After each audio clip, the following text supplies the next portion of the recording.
Guys, my name is Crystal and welcome to my YouTube channel. Welcome old subscribers, welcome new. If you like my videos, please press the like button and please do subscribe. Unfortunately, I have a terrible cold and I've had it since Thursday morning. It is now Saturday. Alexa, what's the time, please? It's 9:12 a.m. Alexa, what's the date today? It's Saturday the 17th of December. Alexa, what's the weather forecast? In Rochester, it's -2 degrees Celsius with mostly cloudy skies. Today, you can expect partly sunny weather, with a high of 4 degrees and a low of -2 degrees. Alexa, can you tell me a joke? Which of Santa's reindeer are dinosaurs afraid of? Comet. Okay. Alexa, can you sing me a Christmas song? Sitting in the lounge, munching on mince pies, cut the wrapping paper to just the right size. You found the perfect present for your best friend. Now you're fighting with the sellotape, you just can't find the end. Then you hear a rip, the wrapping paper's split. Stick on a load of ribbons to cover up that bit. The present's looking cracking now, but without any doubts, what's inside doesn't matter, it's the thought that counts. Right, so anybody that's been keeping up to date with my videos will see that I walked home from my mother's flat at Durrell Gardens to my flat in Corey's Road, Rochester, where I struggled with the ice on the paths. For some of the journey I walked into the road. The side streets weren't heavy with traffic, the main roads were. There was a tunnel that had closed down, causing traffic chaos. So it wasn't the taxi company's fault and it wasn't my mum's fault that I couldn't get a taxi. And I had heavy bags and basically I saw about 2 or 3 buses on the way home, and the buses that were coming down the road were packed, jammed full, and I wouldn't have been able to stand up on a bus anyway. And my theory was standing waiting for a bus for up to 3/4 of an hour in minus conditions, and you're more likely to get freezing cold than you are walking. So I thought rather than stand and turn to an icicle, that it would be better to keep walking and keep warm that way. I couldn't stay overnight at my mum's flat. There's one bed in her flat, that's a double bed that she sleeps in, that she shared with my father Derek. There was the sofas that my mum's got don't pull out, so I couldn't have slept on a pull-out sofa. There was just chairs and 2-seater sofas that weren't suitable for lying on to go to bed. My mum was acting rather harshly, in my opinion. My mum has not got any sons, so my son that comes round to see me,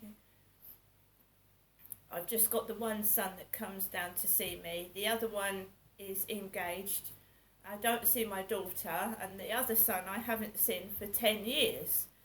He doesn't even send me a Christmas card, and he's a teenager now. He's got his own mind, and he could put a card in a post box. But I don't even get that.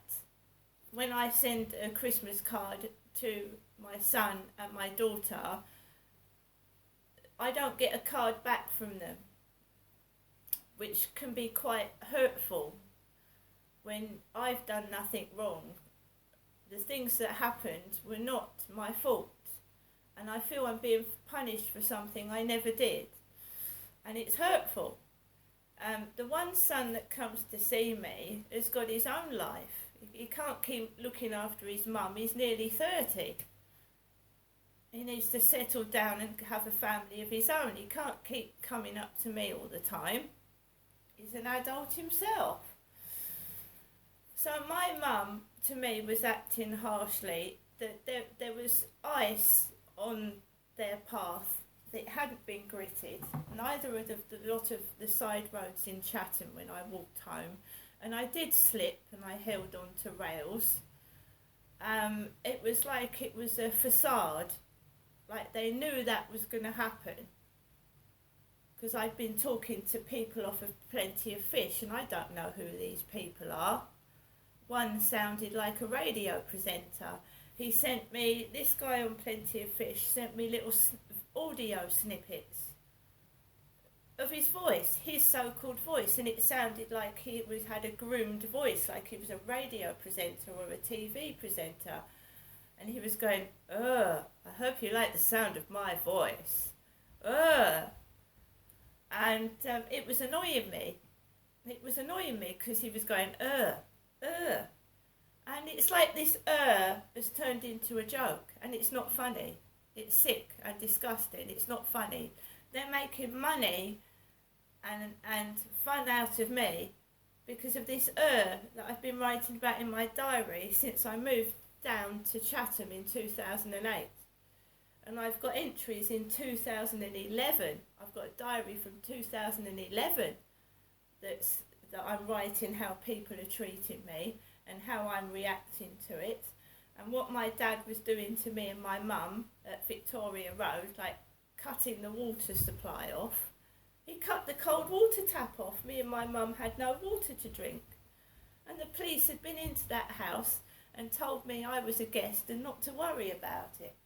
And I was worried about me and my mum, how we were going to survive without any cold water in the tap. So, yeah, I got home yesterday freezing cold with my hands numb. No one to cuddle, no one to say, oh look, you know, everything's going to be all right. So I cuddle myself, I tell myself, be brave, carry on. You're a human being, you need company, but somebody out there wants to lock you away in a prison. Fair enough. Ho, ho, ho, that bag I was given, it wasn't heavy, it was just awkward. It was a long bag. It kept getting stuck in the railings and it's made of paper. And I thought that if I put that bag down on the ice, it's going to fall apart and I'm going to end up with peacock clothes all over the pavement. So I was carrying a paper bag, a red backpack full of the food that my mum had given me from her place, and a bag full of heavy washing.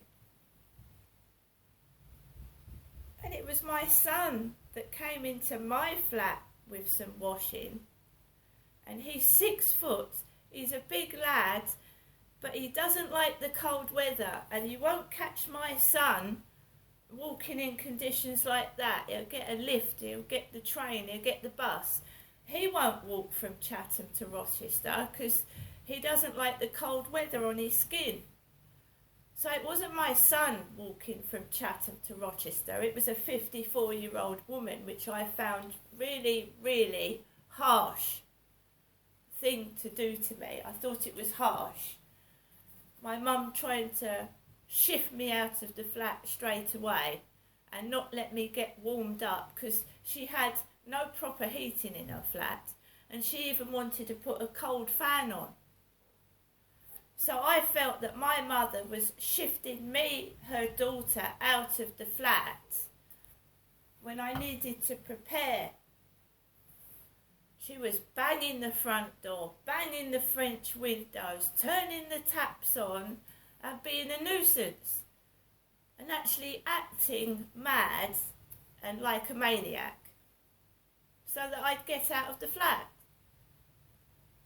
By a maniac, at one point she was actually frightening me. She locked the front door, put the bolt on, slammed the front door shut, and then started ranting and raving at me with the door locked. And if my son comes to see me over the weekend, I don't act like that with my son. I don't act like that. He stayed in my flat till 12:30 in the early hours of the morning. I didn't tell my son, "You've got to go," when he couldn't get home. I didn't say to my son, "I'm sorry, you've got to get out. You know, I can't have you staying here." I didn't say that to my son. I'm not that type of person. He stayed in my flat from 5 till 12:30 in the morning. I didn't start banging doors and shouting and telling him to get out, because I'm certainly not like that.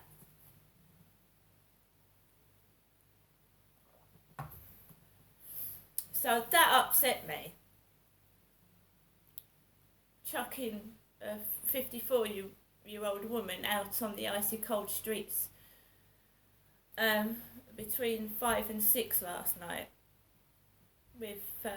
I felt like I was thrown to the wolves. They were loving it outside. They were actually enjoying it. They was laughing.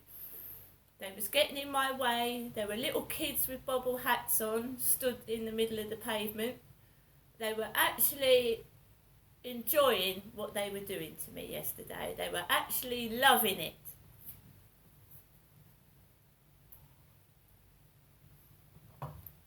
I was given some money and I went into the co-op. With all those bags, I was fucking hungry, I was fucking tired, and I was fucking fed up. I went into the co-op and I got myself a Costa coffee and a meal deal. I was starving. I was tired, I wanted a rest, and I knew that he would have his kids upstairs. I knew it. And I knew they was going to make those horrible noises running across the ceiling, and I wanted to get prepared for it. I wanted some food in my stomach and a cup of hot coffee down my throat, because I had a cold, I was sniffing, I was coughing.